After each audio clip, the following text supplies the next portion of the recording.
What did I just witness right now?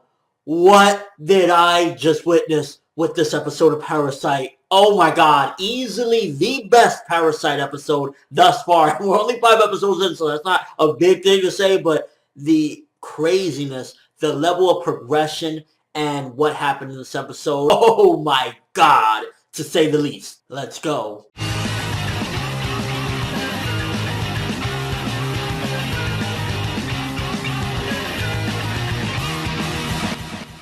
So this episode, like the first half of it, felt like one of those brawler episodes of like, I don't know, a Beelzebub background fucking, backyard just going in fight, or early Hakusho fight where just people are getting the shit beat out of them. In particular, Shinichi. And once again, this episode was showing the change in him, how he was brave enough to go in there, even though he knew he would get his ass kicked, because this episode reveals Shinichi can't, he can't fight. He gets his fucking ass kicked. And compared to those other people, he was a 10 to their 12 and 13 and 14, which if you look at it, think about it, he's not that far off from them, so it kind of makes you wonder, okay, if he's not that far off from them, maybe he could eventually keep building himself up to be a better fighter. But even he himself is noticing it, and you could definitely see with Shinichi's character that he's in denial about all of this. He's in denial that he's changed, even though his girlfriend said it, his mother said it, everyone said it around him, he's changed, but he's in denial. He's like, nah, fuck that shit. So you can see a little bit more into his character that he just really wants to hold on to any grasp of normalcy ever since, this Migi thing. It's like everything has just been chaotic and crazy. He's like,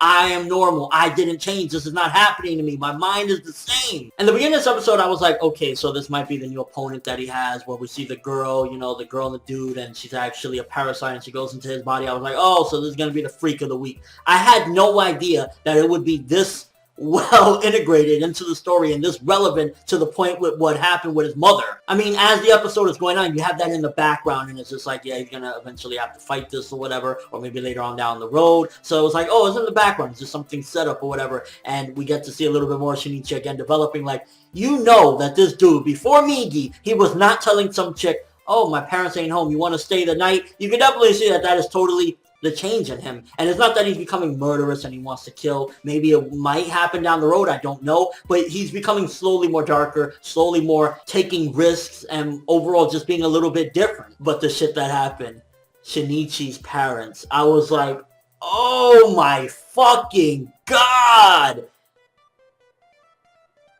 Like, just like that, beheaded, like, just like that. This episode, I want to say one thing. If there's any complaint at all, which it really doesn't matter to me because I haven't read the manga and I can't really make a legit comparison anyways, but it felt very fast-paced because, I mean, like, if you look at it, he got beat up twice. He was about to get laid, his parents, that girl in the background, which quickly want to, I guess, address that before I get into the parent stuff more deep or whatever.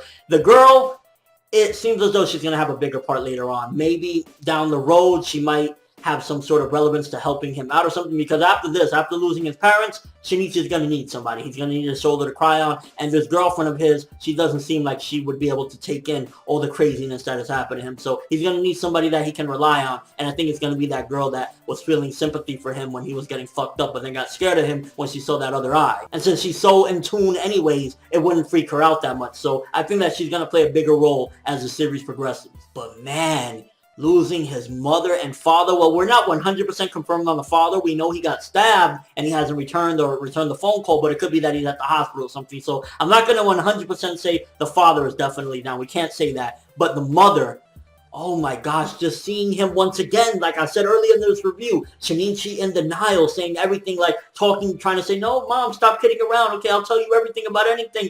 And it's actually the parasite that took over his mother and killed her. It's like, oh my fucking god, that was just a twist and a half.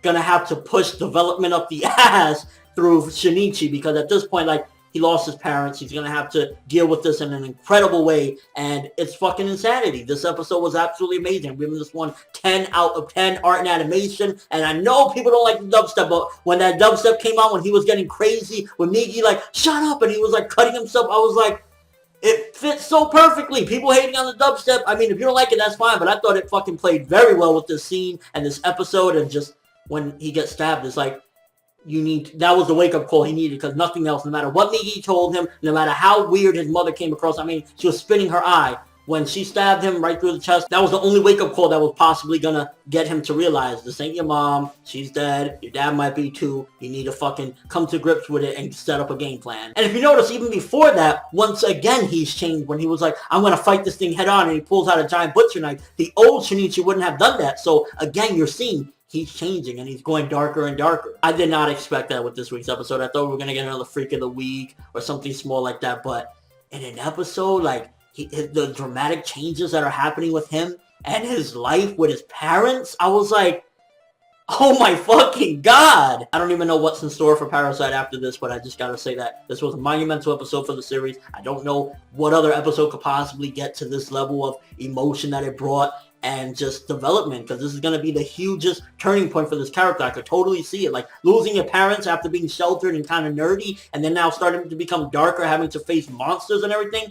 He's going to go fucking insane, and I can't wait for the ride. Let me know what you thought of this episode. What do you think about the parents' death? What do you think about Shinichi's character change and development? Do you think that that girl that's been around is going to have more of a bigger role helping Shinichi out? Do you think he's going to be with his girlfriend for long? Because the darker he gets, she's going to get turned off by it because she's a good girl. Like, she's like, no, I'll go home for the night. You know, I'm not going to stay here. But if he keeps getting darker and he's like, no, you're going to stay here and possibly, who knows, he's going to try to fucking rape her at some point. And your overall thoughts of the episode. I love the episode, honestly. 10 out of 10. Great fucking shit. Perfect. But that's all I have for this review / reaction. Thanks for watching. Hope you enjoyed. If you liked anything I had to say or enjoyed the video, drop me a like. I'd greatly appreciate it. And if you haven't subscribed, if you can do so as well, that'd be awesome. I'm Finette World, and as always, people, have an awesome day. Parasyte for the win thus far. Yeah.